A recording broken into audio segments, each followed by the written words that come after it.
Okay, you're all welcome back, and it's the African Leaders Week celebration. And just as we have on the schedule, the last session for the day is the African Charter on Transformative Research Collaboration, presented by the University of South Africa and University of Cape Town.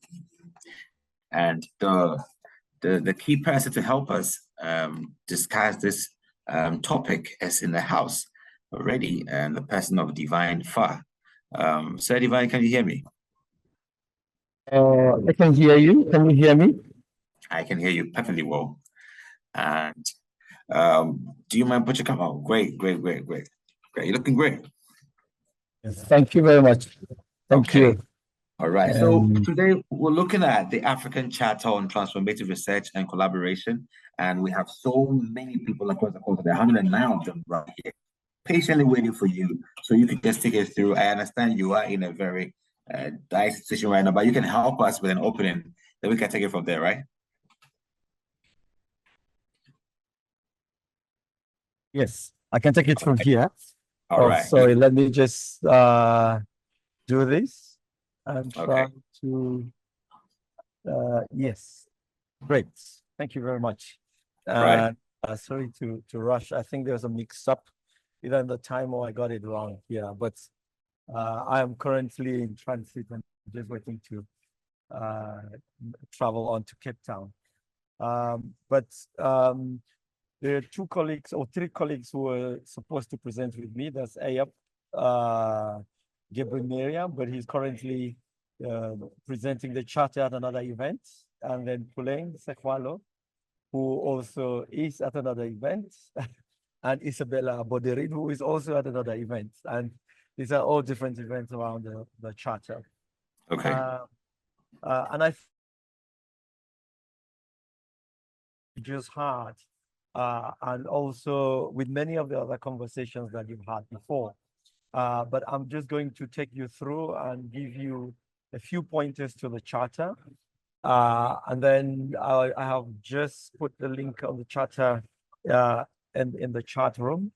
But again, I will request that we find another time to present the charter again and what we have done with it, what we are doing with it, and what we plan to do with it, you know, in the future. So, like as you will see in the box on this page, I'm just going to provide a context, the arguments, the relevance, and also ideas towards the implementation of the charter, you know.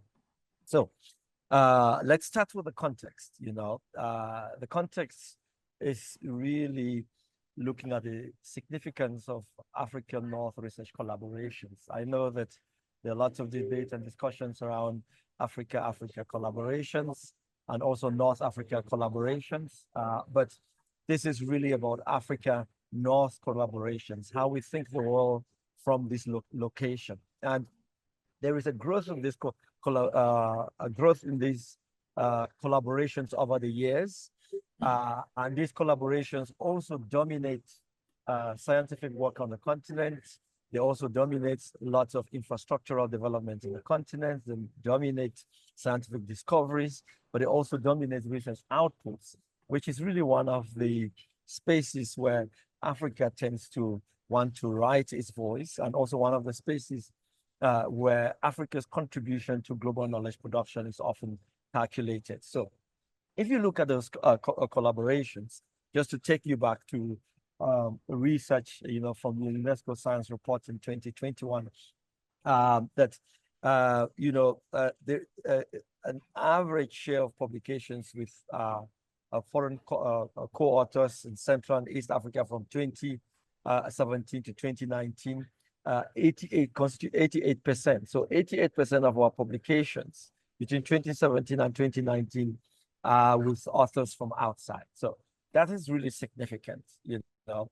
It means that agenda setting, it means that questions that are asked, it means that how we define what we see as knowledge, as universities, what we see as science is defined through these collaborations, you know. And what's also interesting is that 85% of these publications, of these 88 publications, are not just with foreign authors, but they come from Southern Africa, and really from one main country that is really South Africa, and then you have some from UNESCO. And these collaborations are with the United States of America and also with European actors. So these two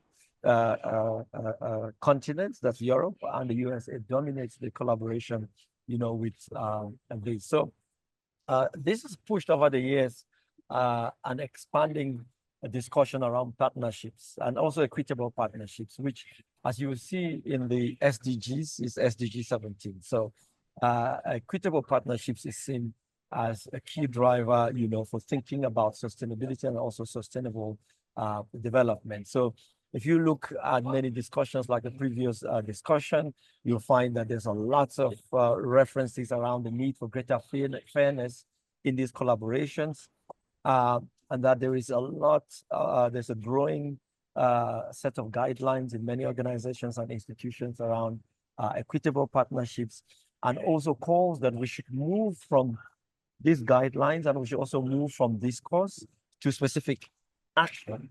But what's very interesting about this course is that these are mainly led from the North. These are not led from the South. So these are calls that are mainly led from the North, even though those who really suffer from these are, you know, from the South. So what are the foundational queries about these collaborations? What is it that pushes, you know, for these equitable partnerships, for what we call these transformative partnerships, you know? And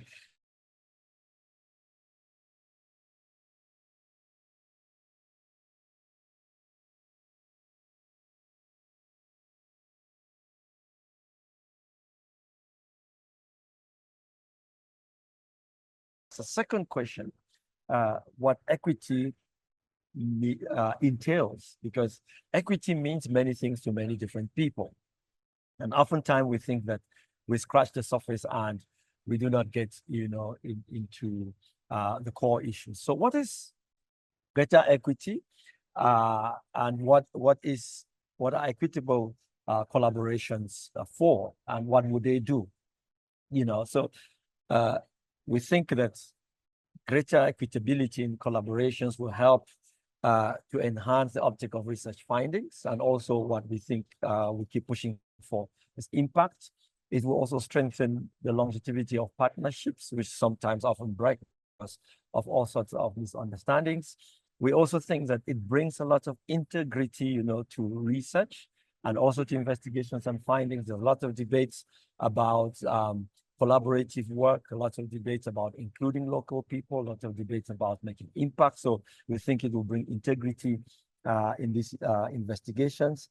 And besides, we do think that it is just the right thing to do, you know.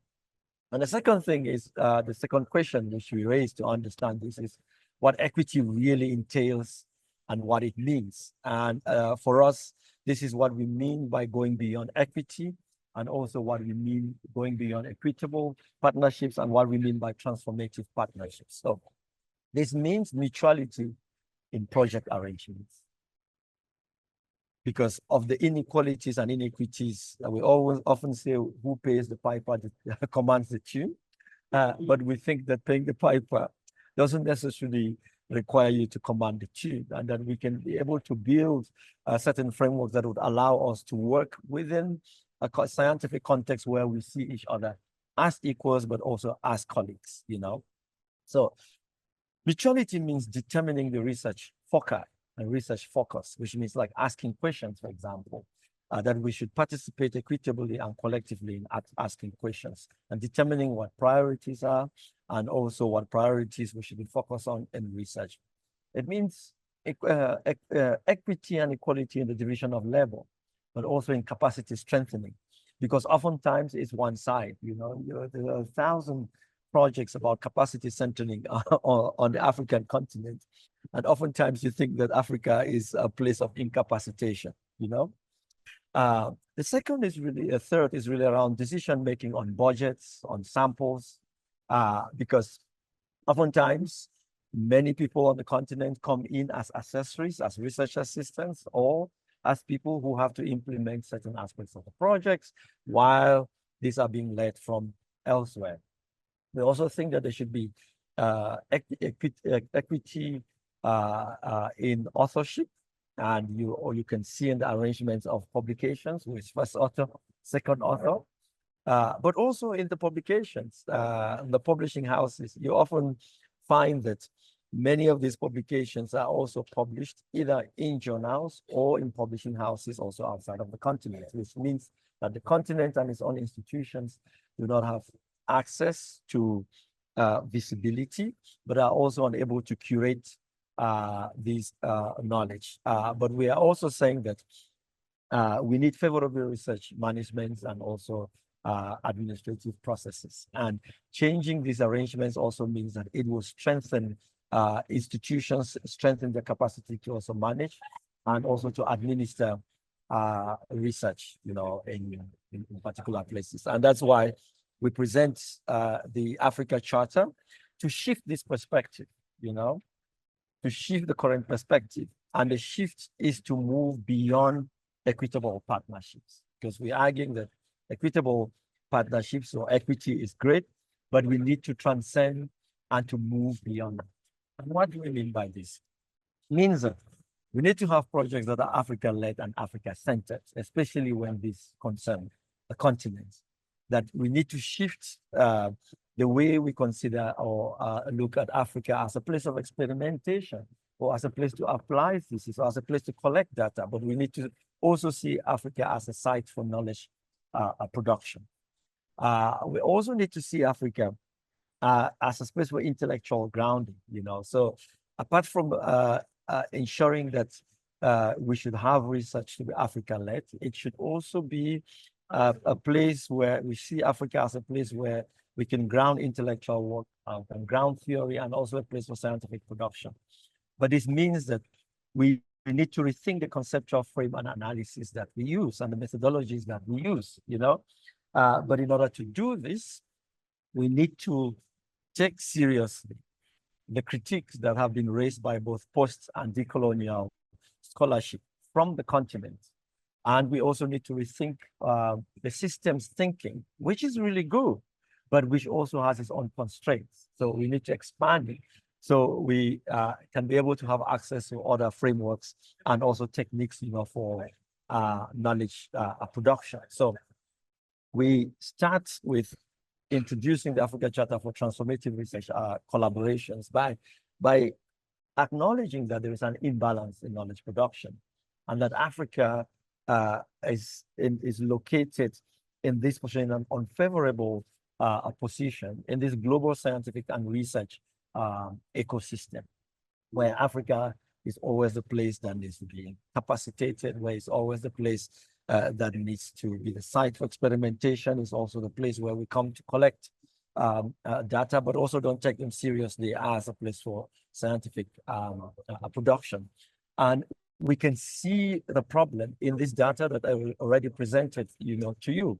That in 2018, for example, which is like the last contained in the UNESCO Science report, you can see how the continent, which actually makes up 10% of adult population, that's Central, East, South, and West Africa, and 20% only contributes, 0.7% of all researchers globally, which is really the lowest of all those major regions. And when you look at how Africa contributes, it's only 1.6% of index scientific publications globally. And what we are saying, we are talking about is index scientific publications. But again, as we indicated, half of this is from Southern Africa. And you can also see that when you also focus on particular kinds of publications, there is a large volume of publications that are also not counted in this, but which are very valuable. But they are not all counted because the terms through which they are acknowledged do not align with the global frameworks, for scientific quality.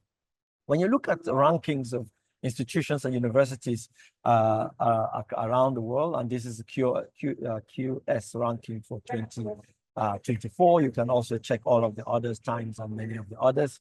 Only one African university is in the top 200, and that's the University of Cape Town, which occupies the number 173 position, which is quite low. And when you look at the top 500, only 7 universities appear in the top 500, and 5 of these universities are in South Africa and 2 in Egypt, And none out of South Africa, Ghana, Egypt, Ethiopia, Uganda, and Tunisia are even in the top 1,000 universities, in the world. And then when you look at citations, individual citation index of scientists, and this is from Clarivate in 2020, out of close to 6,300 cited scholars, only 12 are affiliated in African universities, and 9 of these in South Africa. So you can see the severity of the challenge, that despite the work that many African scholars are doing, they do not seem to be consequential or taken seriously or to be visible in order to participate, in global knowledge production. And so Africa's contribution to knowledge production and Africa's positioning in the global science and research ecosystem is very consequential. And consequential for many reasons, because it shapes Africa's place and prospects in the global political economy.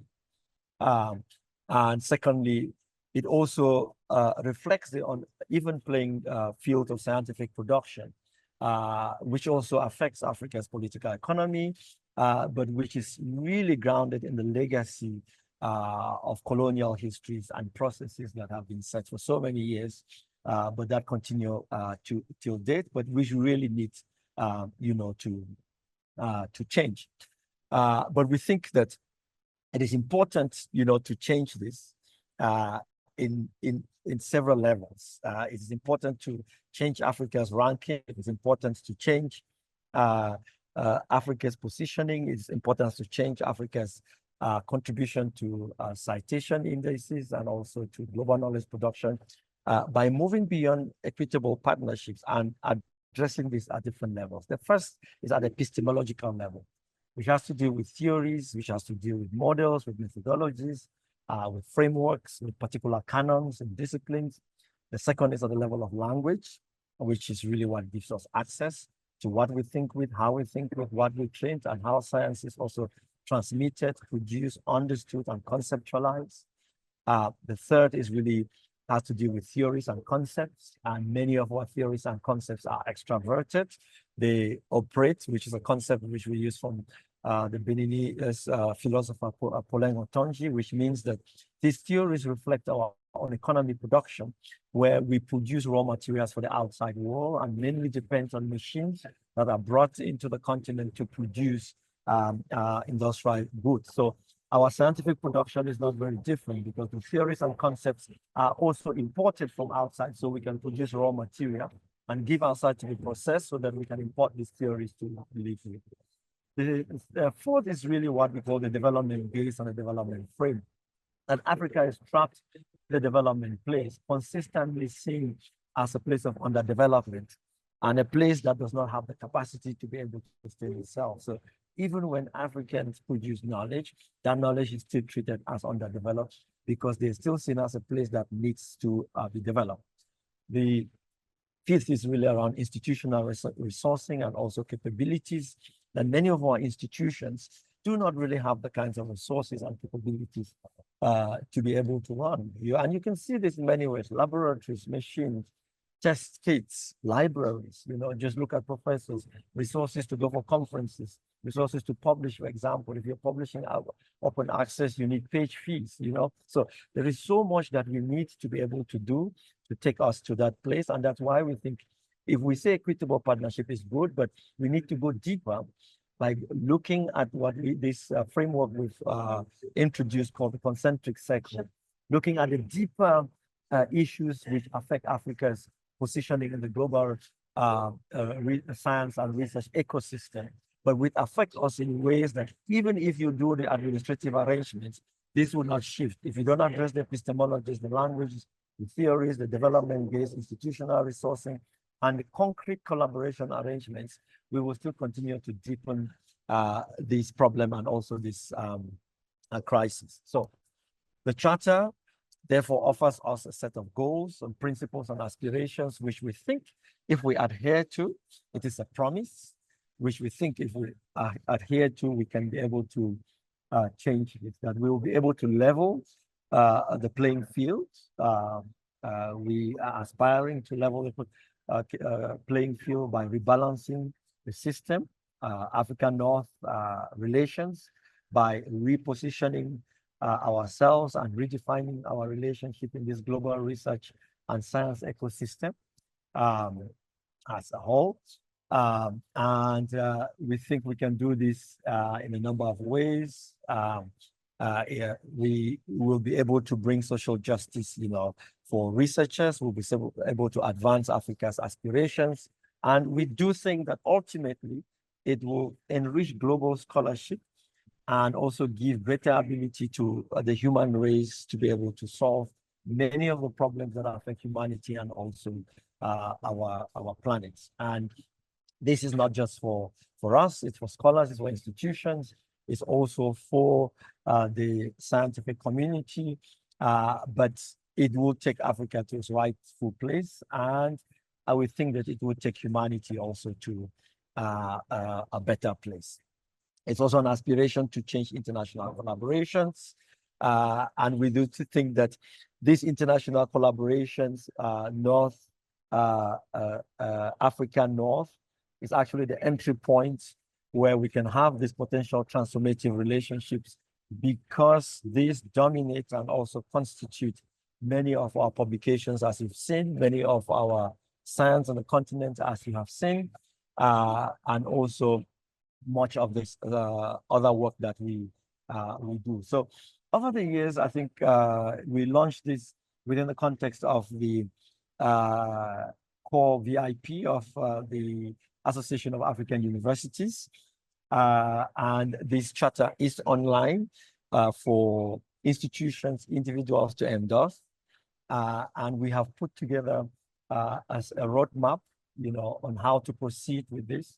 And we've also put together a set of methodologies on how to work with institutions that have signed this up that we will be launching soon. So this is actually a document that is done with all of Africa's major science organizations on the continents, with really coordinated by the Association of African Universities, but AROA, Codesphere, and many other institutions globally that have signed. We have over 150 signatories right now, but it's mainly facilitated at this point by the Perivoli Africa Research Center at the University of Bristol, the Institute for Humanities at the University of Cape Town, and the Albert Lituli Chair at the University of South Africa, who are just facilitators, to offer some of the intellectual work that is required to advance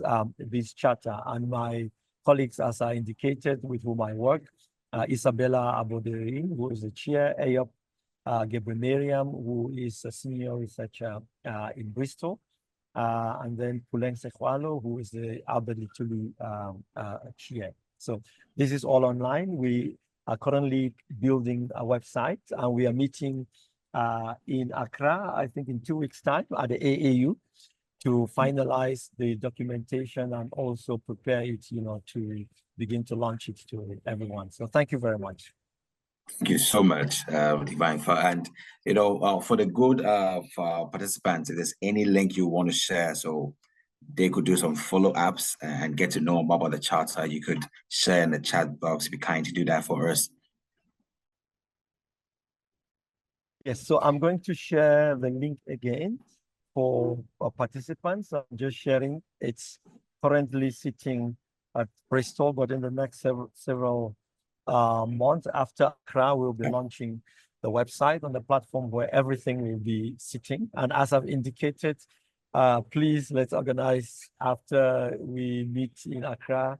Let's organize another set of sessions where we can really formally present the work that we've done to the community and also engage everyone because we've done really extensive work. We've put together a set of documentation, and it will be really good to have that accountability, to our community. And I'm really sorry that I have to leave. I had changed my ticket, so I should participate, but things happen.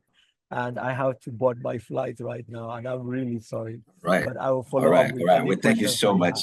Yeah. Thanks so much for the time you have. We would have done Q&A, but we'll make sure we get in touch at another time so we could go deeper. All right. So Divine, have a safe flight. We'll catch you later. Thank you. All right. And just as Divine has presented to us the African Charter on Transformative Research Collaboration, I know you were a bit in a bizarre feeling seeing the research statistics coming from Africa. I mean, our contribution is really low. And you're asking yourself, what exactly are we not doing right? Why are we not also cited and these high index journals and all that? But that is where we would gonna end the whole day today. So today session ends now. We have exhausted all the topics. And that is a point where I ask every one of you to share with me, what are your key takeaways for today? This morning, we began with a session on responsible use of AI, a very energetic one. And then we proceeded to the building resilient education systems through responsible research and innovation. And then this one on the African Charter on Transformative Research Collaboration. At this moment, let me just reach to you, my cherished participants who have been loyal, to share your view. Tell us how it's been thus far. What has been your experience through the week celebration, especially on this day since the morning where we began to today. So let me just look through and call someone. Let me call Abba Sabo Dan Tata. Can you hear me, sir?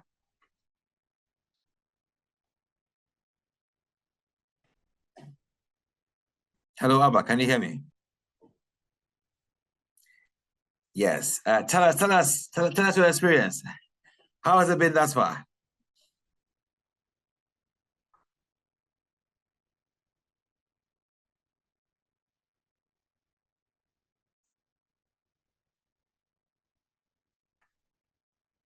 Okay, maybe Abba is busy.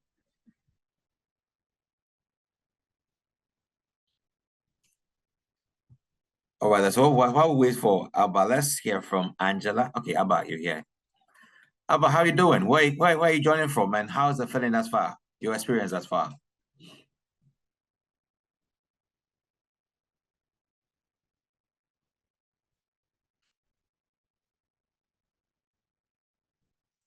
I can't really hear you, Abba. Can you hear me? Okay, all right, we'll take a good 10. And let's hear from Angela Maposa. We're just doing a random pick on your experience thus far and key takeaways from the whole day, all the sessions that we've been through. What has been your key takeaway for today?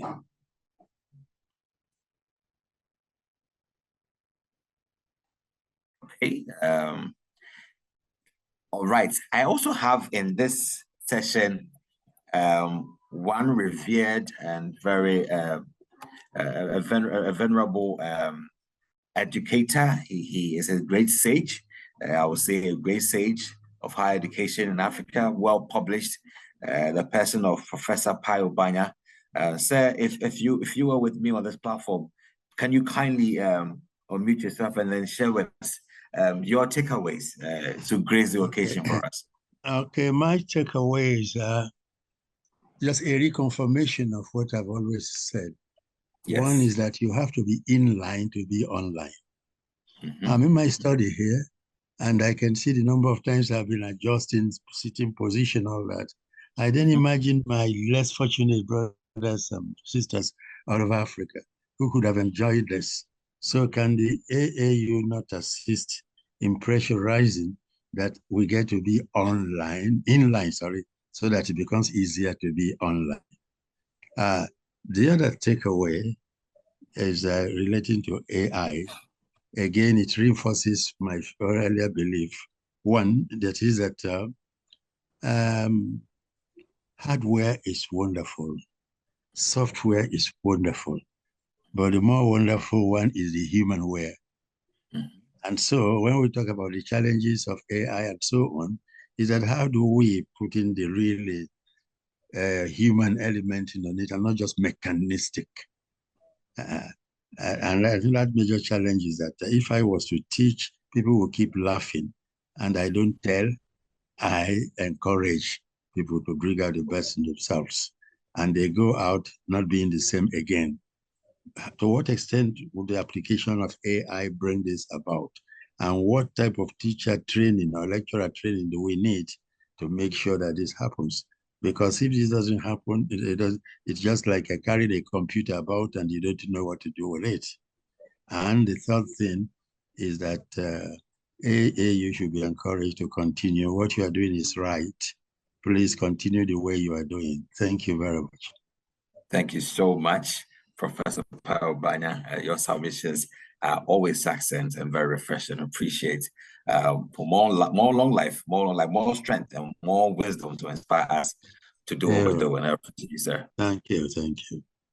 Thank you. And I want to go on. I see Carlo Di Benedetta. Carlo, can you hear me?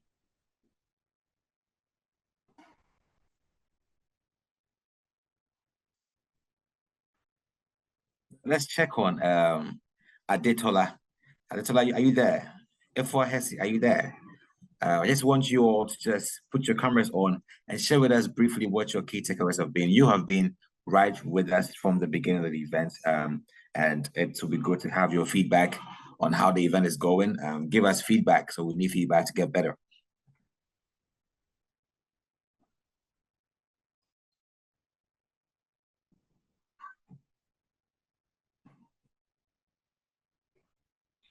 I have Alice Kamau. Alice Kamau, are you hearing me?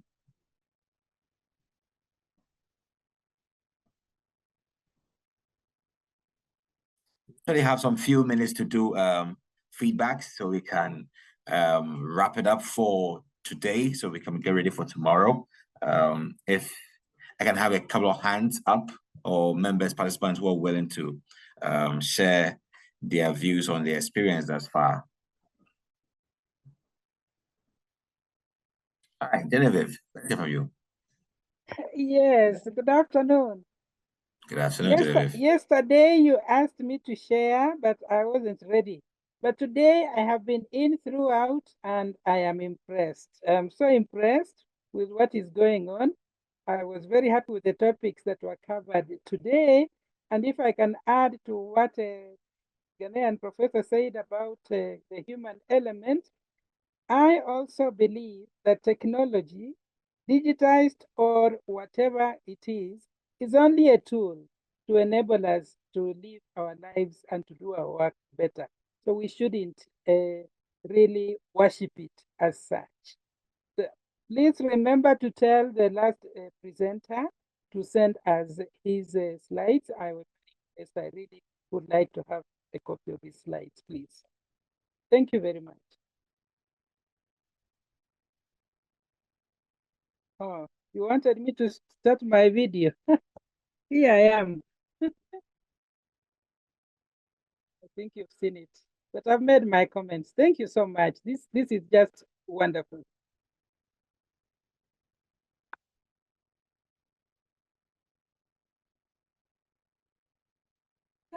Oh, sorry. Go ahead. Oh, sorry. Prof. Bantu. Yes. Thank you very much.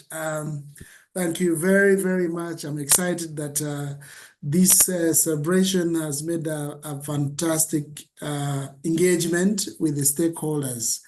And as I earlier on mentioned, that we need to enhance collaborations and partnerships so that we can be able to actualize these problems that we have identified in Africa, and the universities as hubs of knowledge are able to do that. And then in terms of artificial intelligence, I believe we need to look at the usability of artificial intelligence in higher education.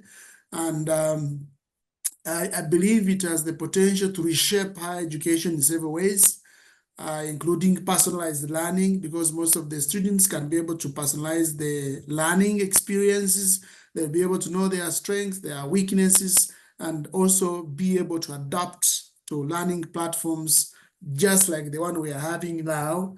And then also the other aspect is on the data analysis and insights, because I believe when we make I always call it a data bank, we can be able to get data banks so that we don't risk students in getting things that are not related to their area of study.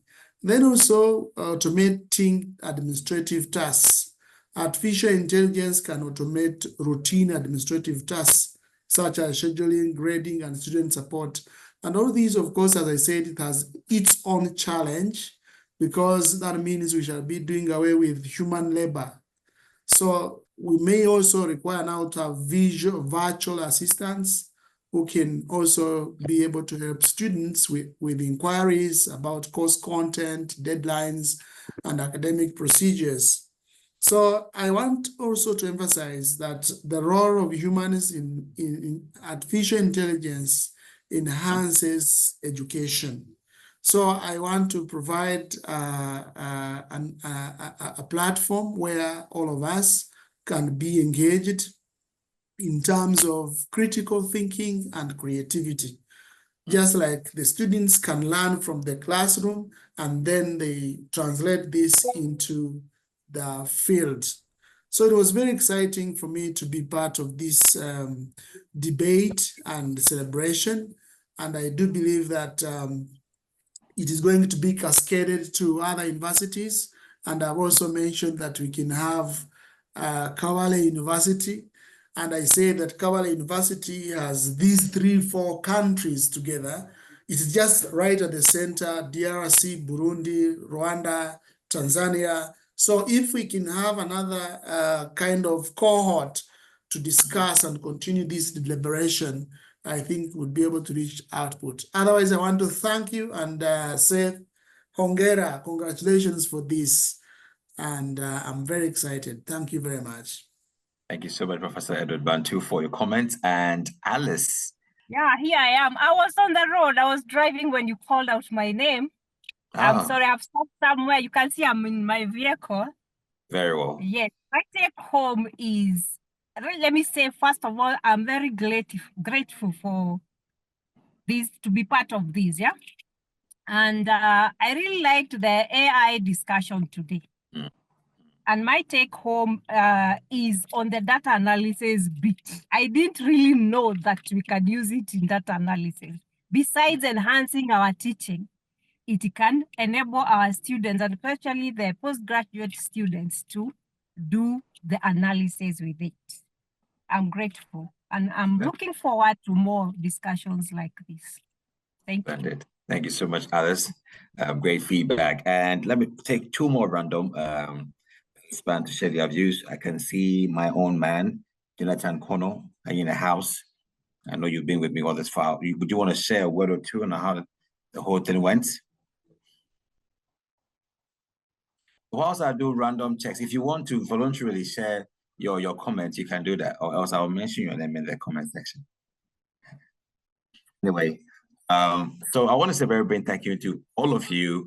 You've been great participants thus far. You joined in and you never relented. You stayed up, shared your views, commented, and you also contributed equally, and it's made the whole session very fruitful.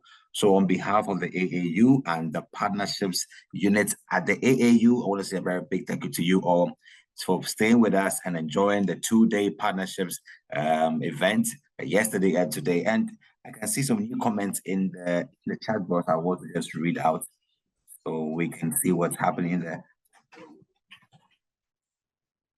This is from Building Ezekiel. He says that my giveaway, let's get trained, let's set the ethical policy and framework, and let's use the AI and other emerging technologies to enrich, enhance, and enable empower teaching and learning.